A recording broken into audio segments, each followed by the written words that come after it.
If you're on a Mac and you got to get it to me, if you send it to me in PDF, though, I have to retype the whole thing. So I'd rather not do that. So if you have a Mac, just copy the text into the email and send it off. And I think that should work okay. Don't worry about formatting your papers or anything like that because we take care of that when we put it in the book.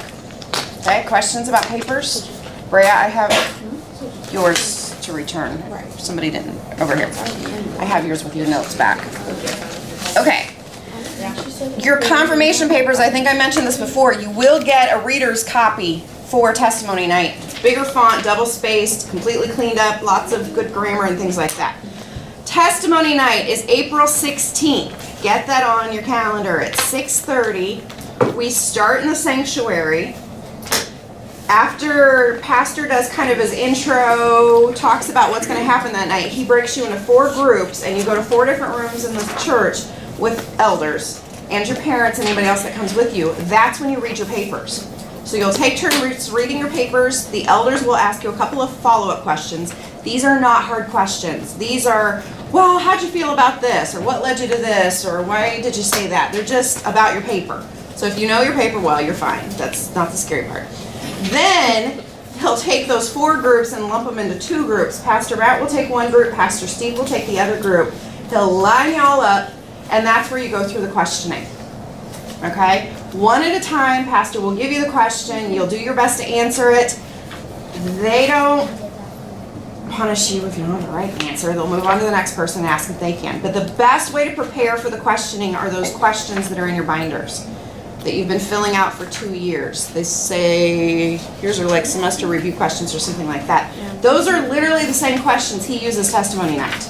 So if you know the answers to those, you're good to go. And he will spend some time, Pastor Steve will be back in this class the week before testimony night to go over if there's questions you couldn't find answers to or things like that. He'll be here to help you prepare. Okay? Questions about testimony night? You did say the 16th, correct? April 16th? Yeah, is that a Tuesday? Tuesday. Yes. Okay. Yep. Grandparents can come, sponsors can come, confirmation mentors can come. I have seen all of those. They're all welcome. Anybody who wants to come see you that you're comfortable having there, send them.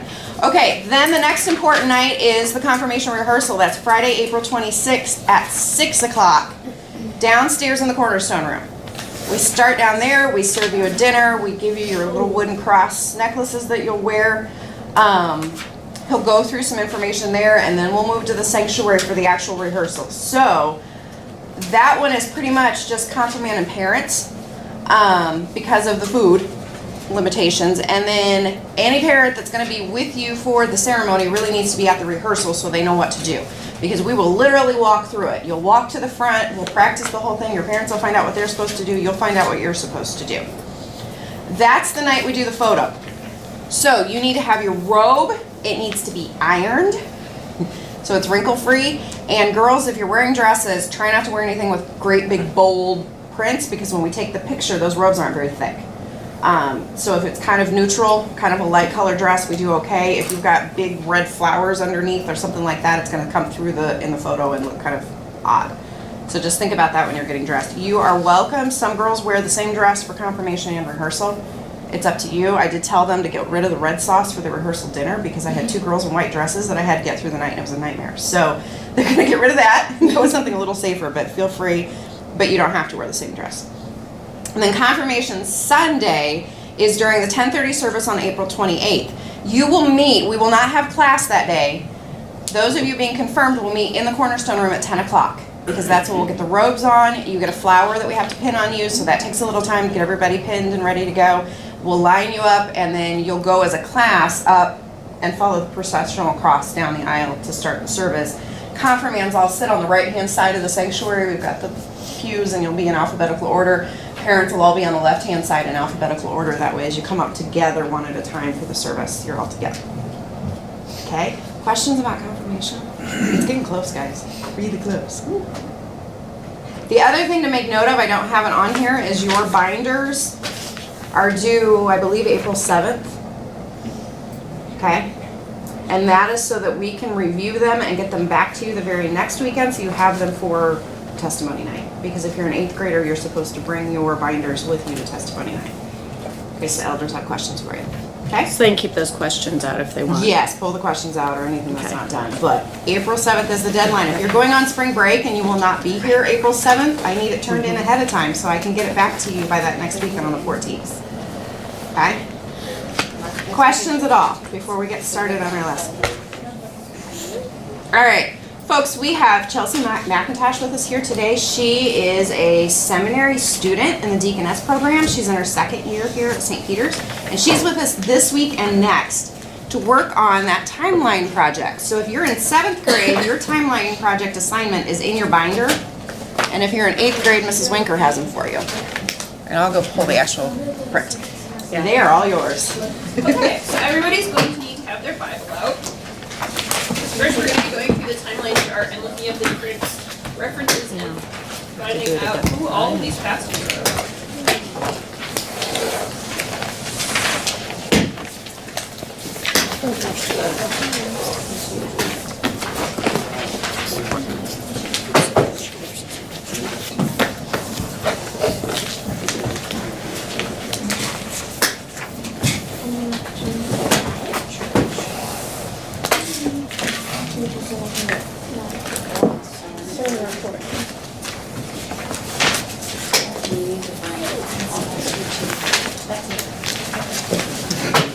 I actually hit the print button.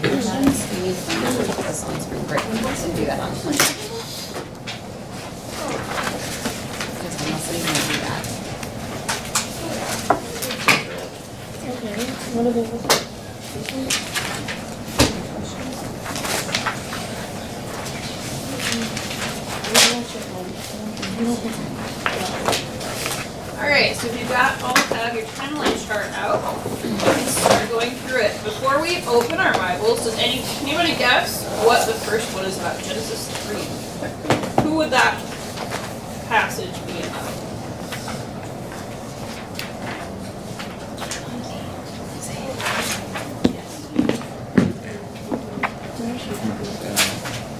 Yeah.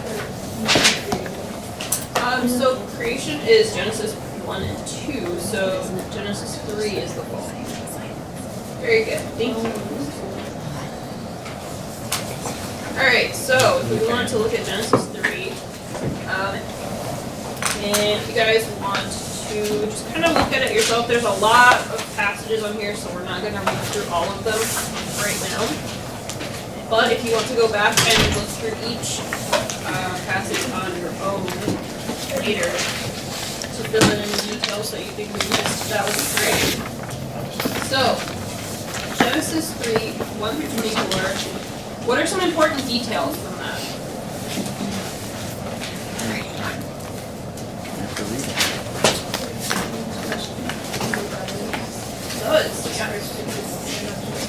It does include the first introduction of the devil. Very good, thank you.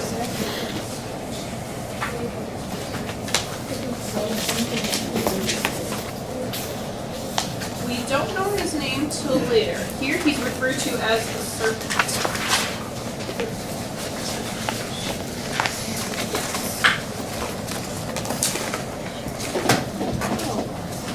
In the later passages that there will, throughout the Bible, it explains who the serpent is. I don't know. But that's okay. What else happens in this passage? There's a very important verse, Genesis 3, chapter 15, or verse 15. Does somebody want to read that for me? Sure, go ahead. I will put enmity between you and the woman, and between your offspring and her offspring. He shall bruise your head, and you shall bruise his heel. Thank you. So this, who knows what offspring this passage is talking about? Yes.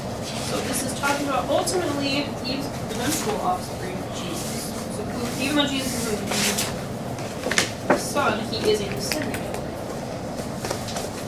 So we get that first gospel promise that even though Adam and Eve fell into sin, God is going to save them. He already has a plan for their salvation. Already here in the first few chapters of Genesis.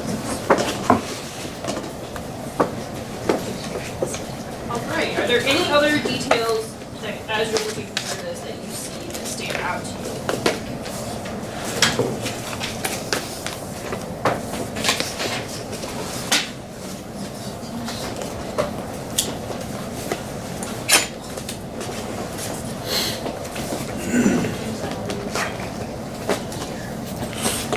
So, I had someone describe, let's see. What's your name? Ray is talking about one of the Sabbath verses in the Bible. So, Genesis chapter 3, verse 8. Does somebody want to read that for me?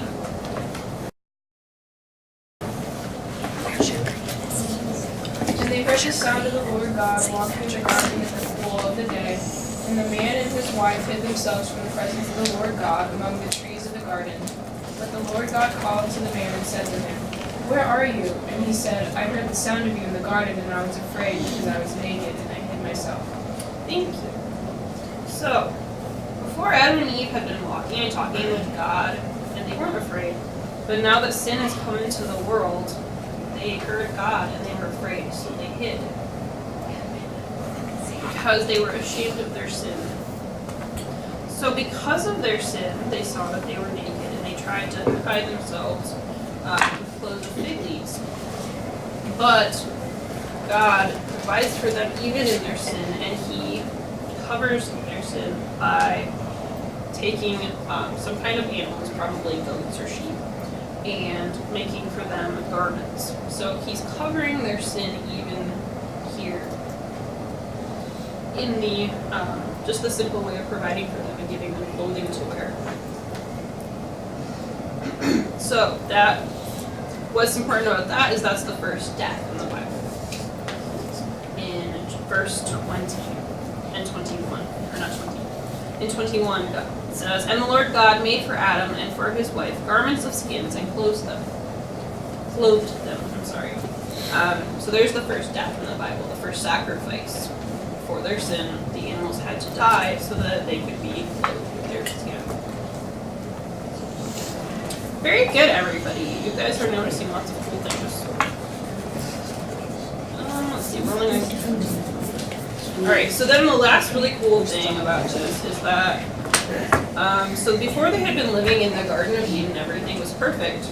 But because they sinned, God had to send them out of the garden.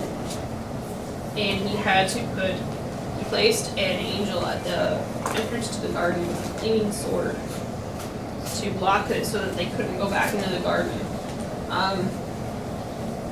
I think part of that is because God did not want them to go back into the garden and remember everything that they had lost. It was a kindness for them because they had sinned, and now they have to go out into the world where they're going to have to work and toil, and there will be thorns and thistles and things that can hurt you. So He's taking them out of the garden where everything is perfect and not letting them go back in and see this is what we lost. Alright, so the next one on the list is Genesis chapter 6 through chapter 9. Before we turn there, does anybody know who those verses are about, or chapters are about? Who's the next big player in the Bible? Yes, Noah. So what's the big thing that happens with Noah? Yep, so the world becomes increasingly corrupt, and he has to build a boat, and there's a big flood, and everybody on the earth is wiped out except for Noah and his family. And all of the animals that God placed inside the ark.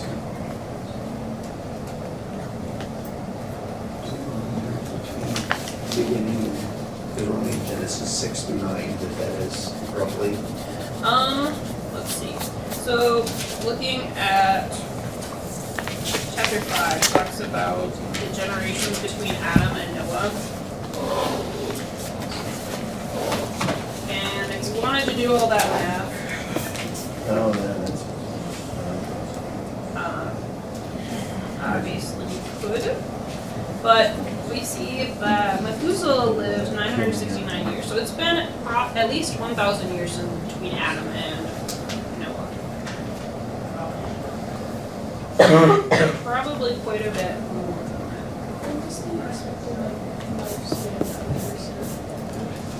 So Bray just asked the question, what was the expected lifespan? And if you look at chapter 5, it shows that they lived all different lengths, but most of them were very, very long.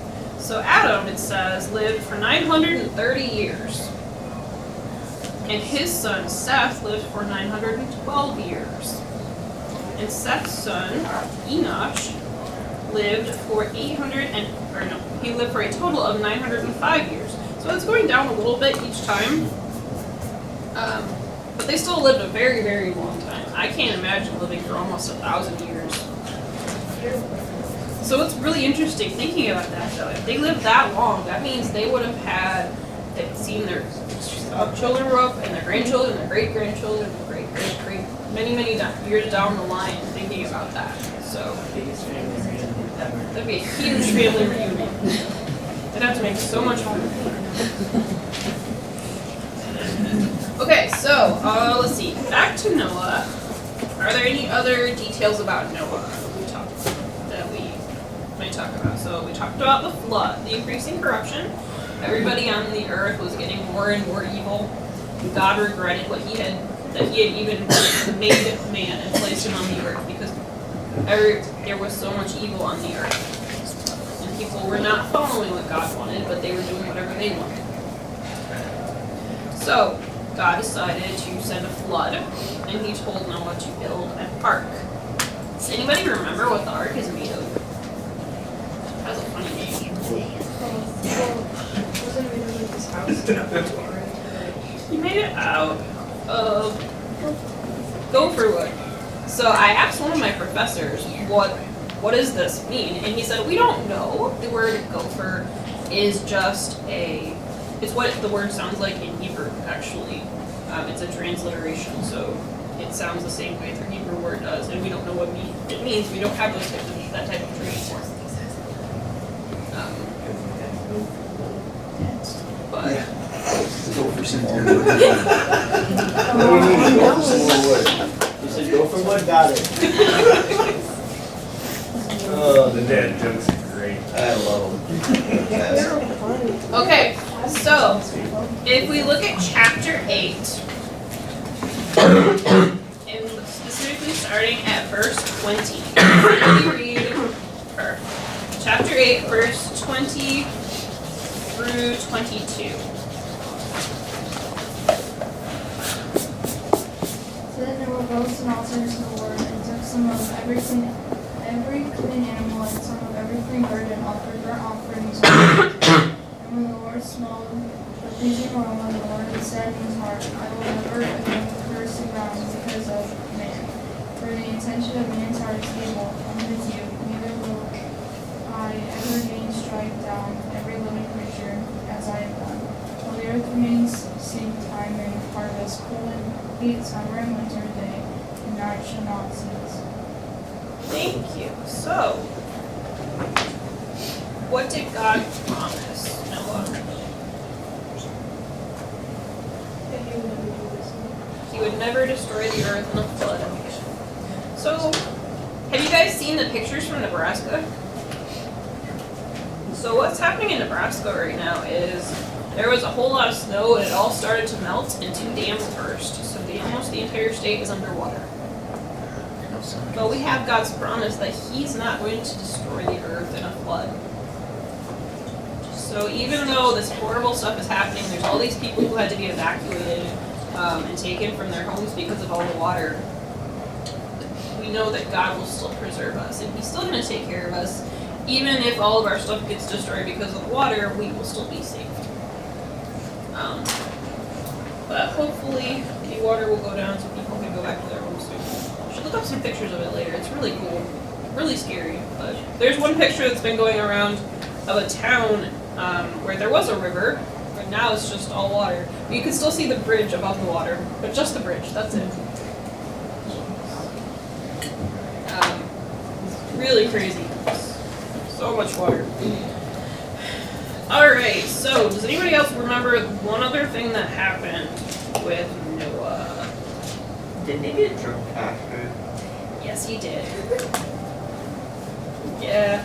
Noah Noah was a faithful man, but he still was a sinner. So he did stupid stuff like we do. But God still forgave him because Noah had faith. And he believed that in God's promises that God would send a Savior. Alright, so one other thing I remember about Noah is the rainbow. God sends a rainbow, and so every time we see a rainbow, it's a sign of his promise that he won't destroy the earth in a flood again. Alright, does anybody have any questions so far?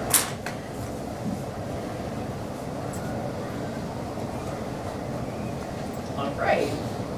Let's move on to the next one. So the next one covers a whole lot of chapters. We've got Genesis 12, Genesis 17, Genesis 18, Genesis 21. Who do you think this is about?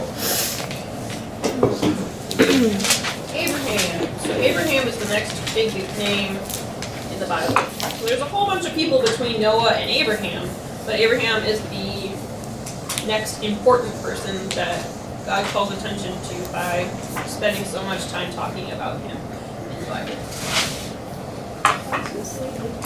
So, it's a great question. She just asked why is the title of chapter 12 it says the call of Abram.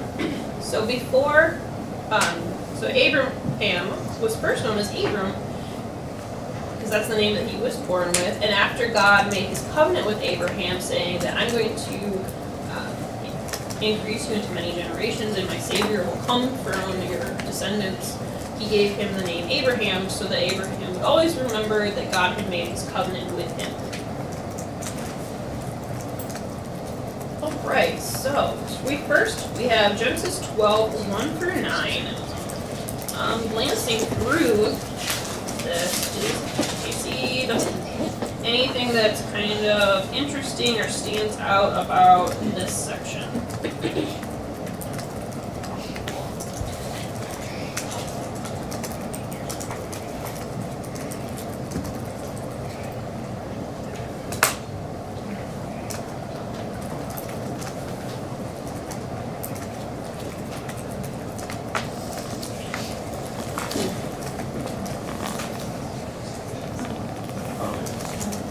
God makes his promise. So right at the beginning of the chapter, God tells him, go from your country and your kindred and your father's house to the land that I will show you. So he's taking him out of the place where he's lived his whole life, with his family, his friends, all the people that he knows, and he's telling him, I want you to go to this other place far away, but I want you to trust me because I'm going to bless you. And Abraham trusts God, and he does what he says, and he goes to the place, which was then called Canaan. And Canaan comes up a lot in the Bible. Excuse me. So the first thing that happens is God promises that he will take care of Abraham and he will make him a great nation. Alright, so God makes 3 promises with Abraham that he repeats several times throughout Abraham's life. So they are a promise of the land, that the land will belong to Abraham and to his descendants. His second promise is that he will make him a great nation. He will give him many descendants for many generations. And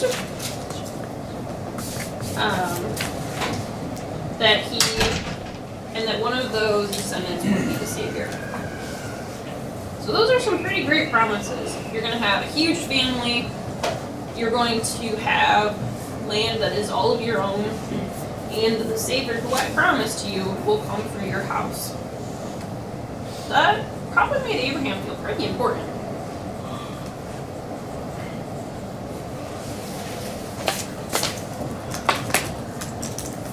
Okay, so turning to the next chapter we have for Abraham, chapter 17.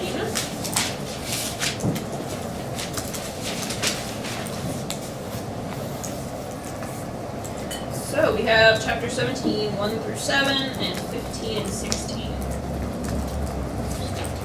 So, let's see. Will somebody read chapter 17, 1 through 3? great.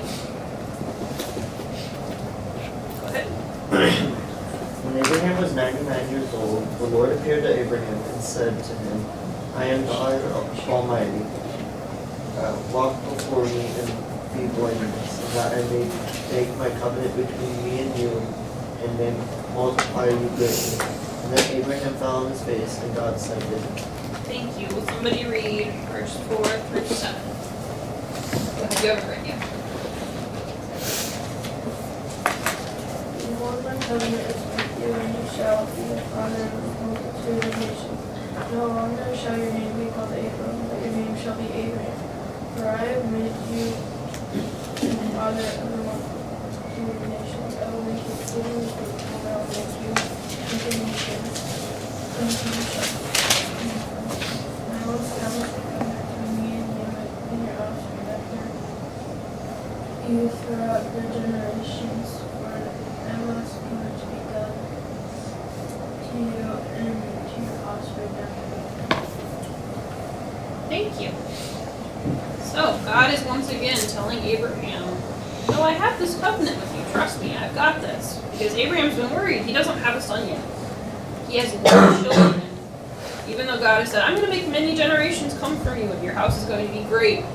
And Abraham said, but God, I don't have any children. How am I going to have all of these descendants if I don't have children? And God tells him, trust me, I've got this. So he tells Abraham, he's telling Abraham again, here's my covenant with you, my promise that I will do all of the things that I have promised, and you just have to trust me. Because God's time is not our time.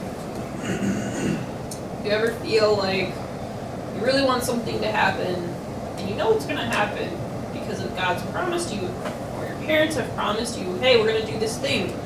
Like, we're going to go to Disney World. And you're like, okay, why isn't this happening? Well, because we made the ticket, or we bought tickets to go in July, but it's only March. So you're really excited about it, and you want all of it. You want to go, but it's not time yet. So Abraham's really excited because God made him all these great promises, and he wants to have children who will carry on his name and will inherit all of his possessions, because God's given him many possessions. But it hasn't happened yet. So God says, just wait, it will happen. It's just not time yet. Alright, so here we have the restating of the covenant. And then let's look at, will somebody read chapter 17, verse 15 and 16?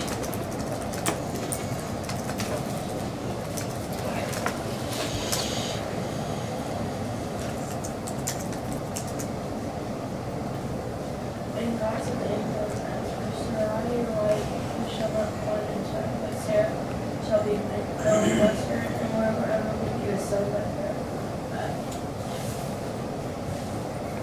I will bless her, and she shall become nations, kings of people shall come from her. Thank you. So, God has changed Abram's name to Abraham, and he's also given his wife Sarai a new name. She's now called Sarah, because of the promise that he's going to send a son, and it will be not only Abraham's son, but also Sarah's son. So we have the significant event there is the changing of their names. Alright, and then we have chapter 18. Verse 1 through 15. Does anybody see, alright, take a look through that, and does anybody see anything interesting or something that stands out there for you? Who you interested?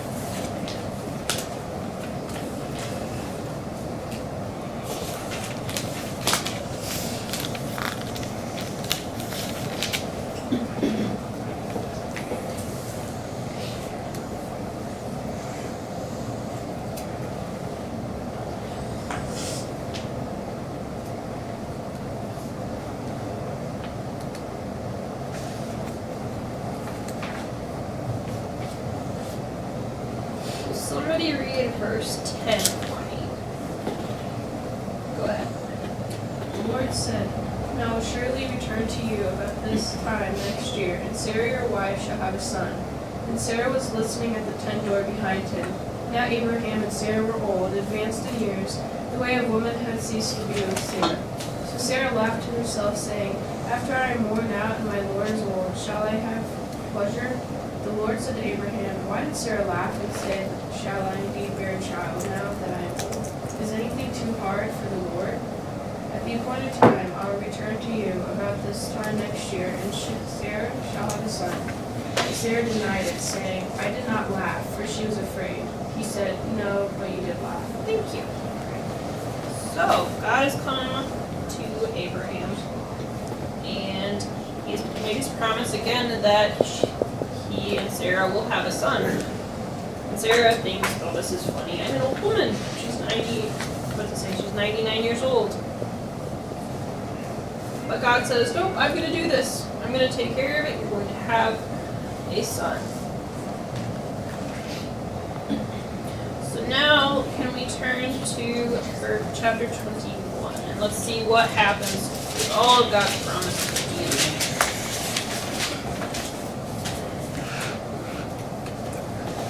All right. Can somebody tell me what the title of this chapter is called? Yeah, the birth of Isaac. God's promise is fulfilled. Here's Isaac, the son that he promised Abraham.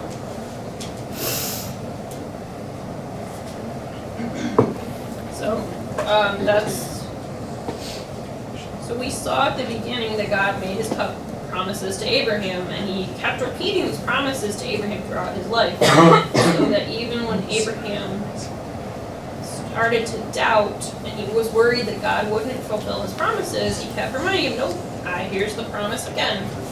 And then we see here in chapter 21 that God fulfilled his promise and gave Abraham his son Isaac. See if there's a note at the bottom that says Isaac means he laughs. Yes, so that's why the last part we read is important, because we noticed that Sarah laughed.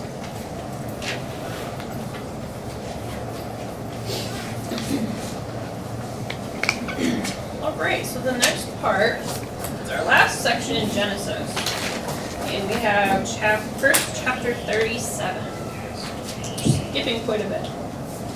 No, wait, sorry. I missed one. Genesis 24.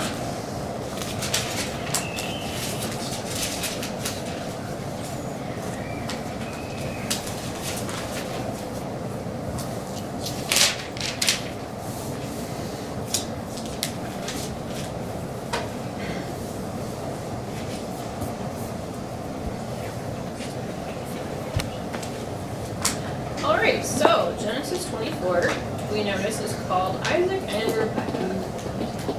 So Isaac is all grown up, and God tells Abraham and Abraham sends his servant back to their home to get a wife for his son Isaac, because all of the people in the land where they're living are not believers in God, they are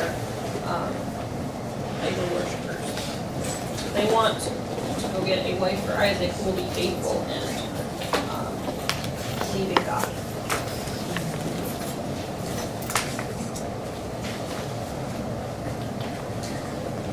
So this is a really long chapter, so we're not going to read all of it, obviously.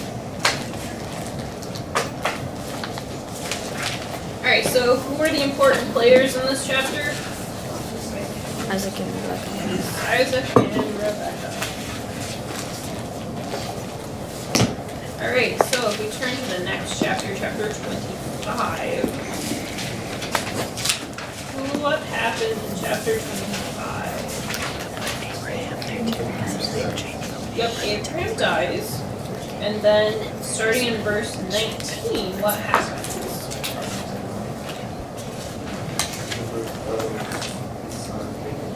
Yes, so Esau and Jacob are born. So we're starting to see Abraham had his son Isaac, and Isaac has his sons Esau and Jacob. So God is starting to fulfilling his promise. He's increasing Abraham's household and making his family bigger.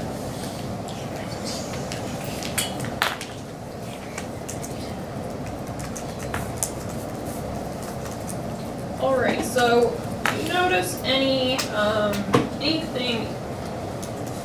interesting or important in the rest of chapter 25?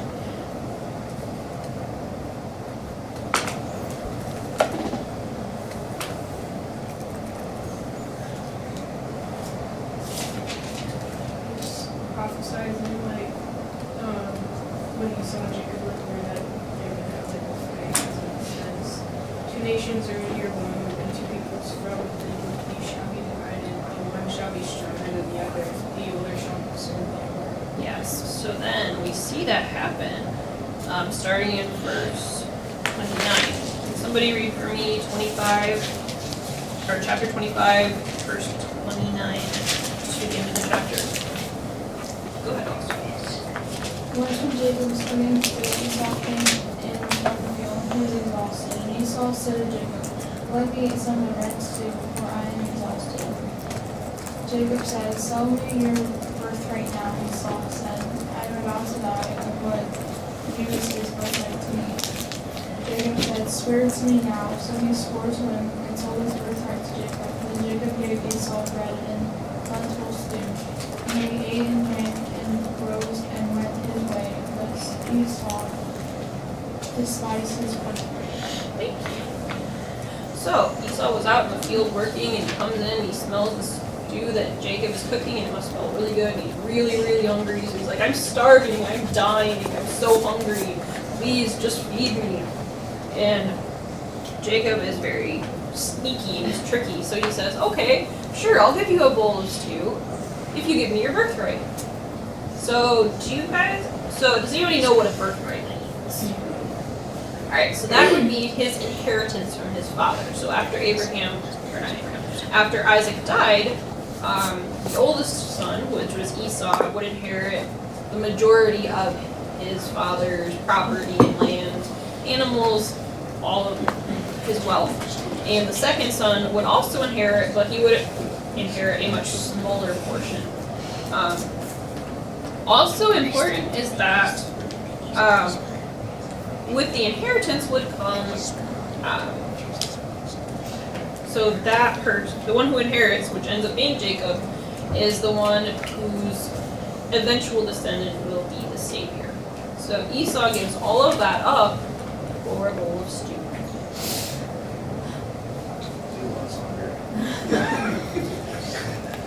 That's vanished. It kind of shows that Esau didn't really think it was very important because he gave all of that up just for a meal. Not even like a meal every single day for the rest of his life, just one meal. Good stew. So Jacob, even though he was the younger, becomes the one who will inherit his father's wealth, and he is the one through whom the Savior will be born.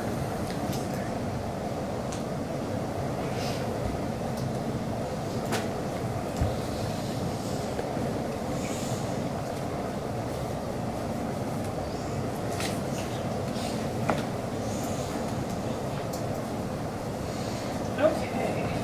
Do you guys have any questions about that part?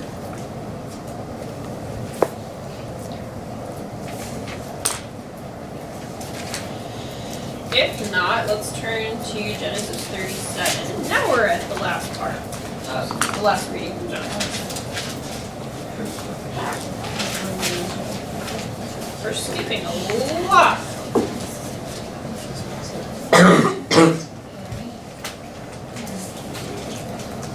Okay, so chapter 37. Alright, so who's chapter 37 all about? Joseph. So what happened with Joseph? Anybody tell me? His father favored him out of all of his sons that he had, and all the other sons got jealous and betrayed Joseph and threw him in a pit and were going to kill him, but then they saw slave riders walking by and they sold Joseph to them, and Joseph ended up becoming the second in command to the Pharaoh. He did. Thank you. That's awesome. Was he the oldest brother that persuaded them instead of coming and dying to someone? I think so. It was one of the oldest brothers, yes. Because so what happens is, so Jacob is Rachel's son, and Rachel is Jacob's favorite wife. So Joseph is his favorite son. So he makes for Joseph his coat of many colors, and we don't know exactly what that would have looked like, but it was something really, really spectacular. It had to have been very, very ornate and fancy. It was all one piece of cloth, so it was worth a lot of money. It didn't have seams in it like our clothes have. So his brothers were all really jealous because Joseph's not only Dad's favorite, but now Dad's given him this really great garment, his cloak, and they're not happy about it. And then what happened with Joseph? Let's see. In verse 5, can somebody read that for me? Go ahead. Now Joseph had a dream, and when he told it to his brothers, they hated him even more. He said to them, "Hear this dream that I have dreamed. Behold, we were binding sheaves in the field, and behold, my sheaf arose and stood upright, and behold, your sheaves gathered around me and bowed down to my sheaf." His brothers said to him, "Are you indeed to reign over us, or are you indeed to rule over us?" So they hated him even more for his dreams and for his words. Thank you. So Joseph had dreams that telling him that that his brothers would all bow down to him. And his brothers weren't happy about that because Joseph's the youngest. Why are we bowing down to you, Joseph? You're the baby of the family. But sometimes I think that Joseph wasn't very smart because he had this dream where his brothers are bowing down to him, and he just goes and tells them. He already knows they probably aren't super happy with him, but he tells them anyway. He says, "Hey guys, by the way, I know you already don't like me, but I'm gonna be better than all of you."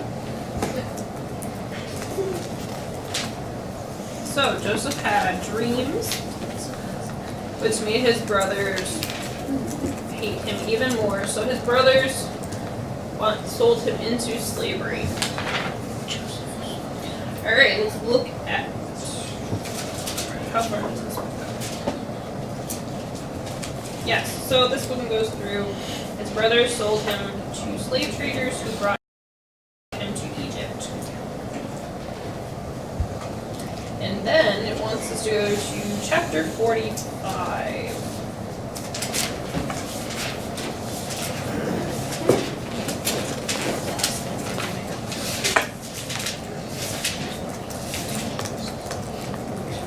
Alright, chapter 45. So, a lot's happened by this time.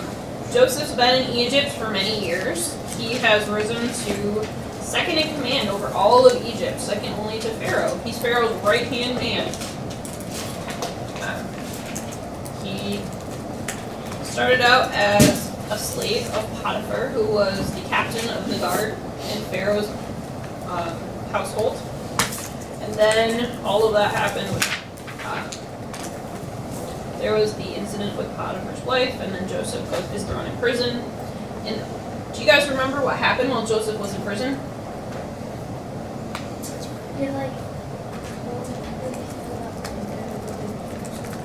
Yes. So there was the baker and the cupbearer. Pharaoh's chief baker and the man who poured his drinks for him were in prison with Joseph, and they had dreams, and they told them to Joseph, and Joseph interpreted their dreams.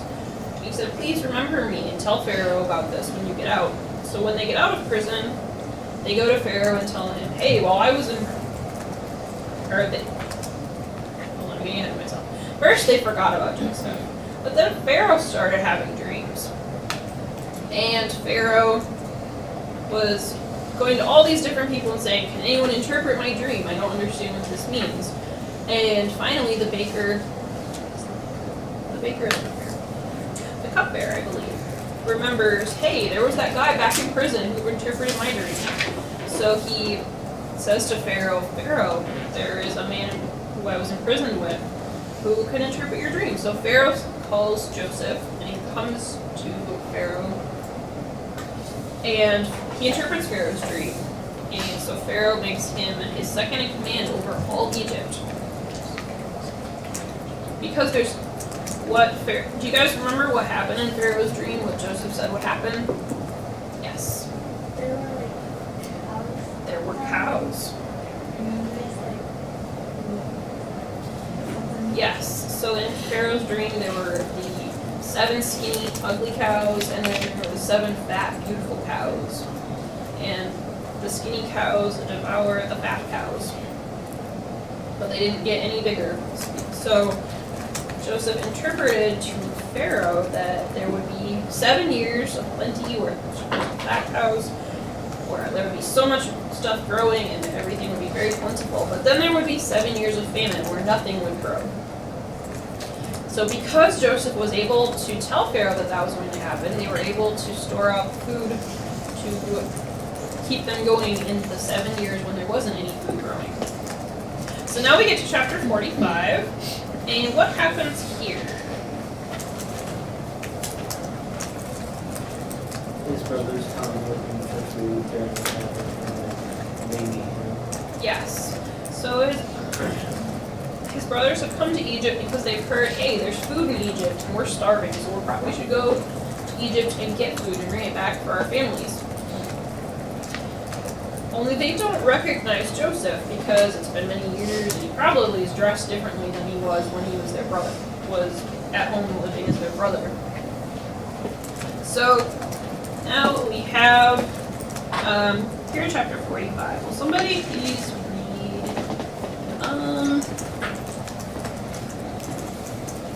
verse 2 through 5.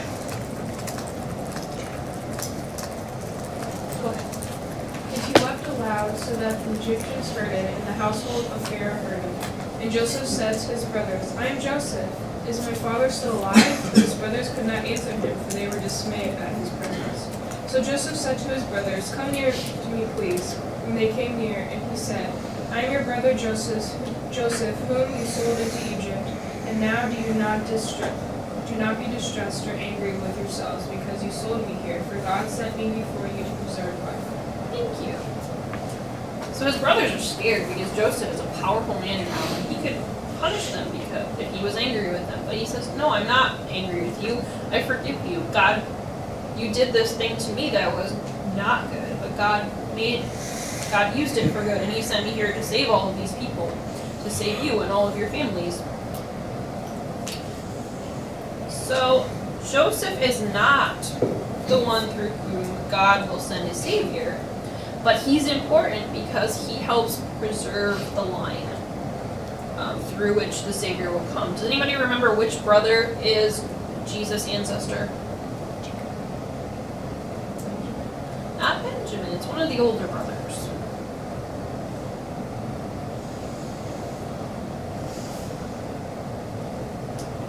So the one through whom that Jesus will come is Judah.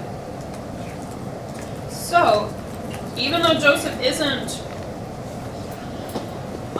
the one through whom Jesus will come, he is very important because he's preserving Judah's line so that Judah's sons and grandsons eventually will get to Jesus.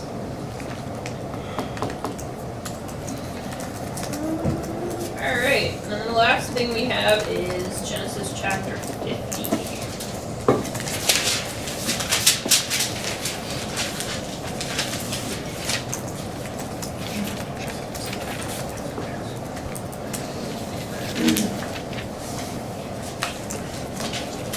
Alright, so the last thing that happened, this is the last chapter of Genesis.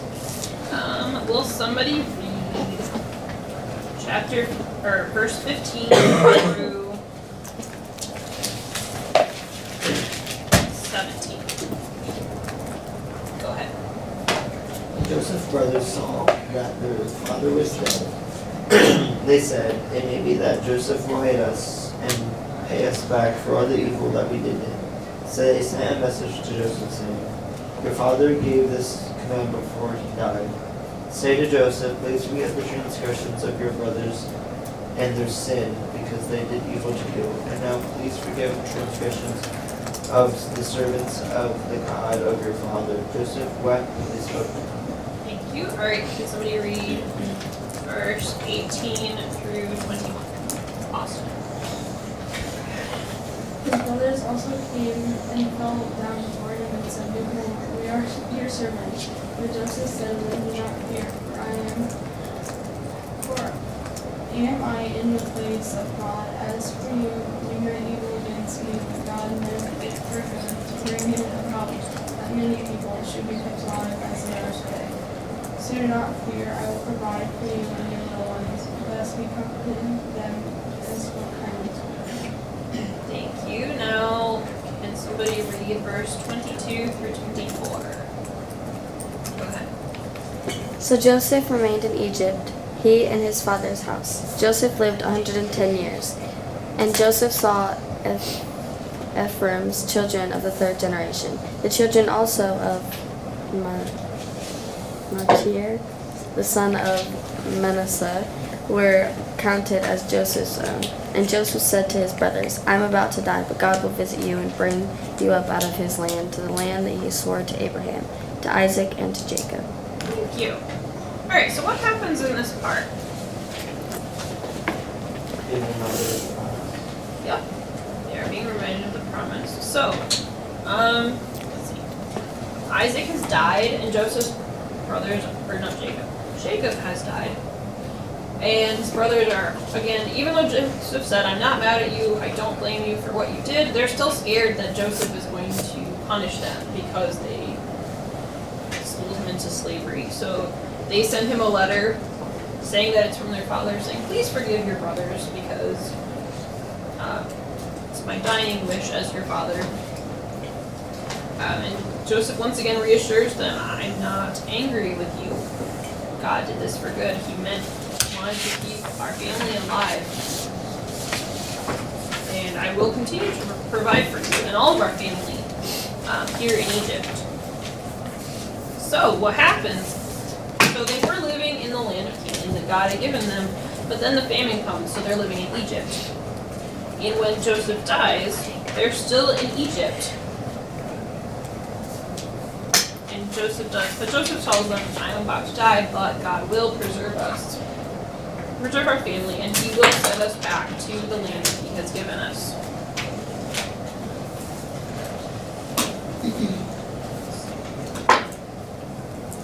Alright, so we're out of time for this week. And then next week we'll pick it back up with this.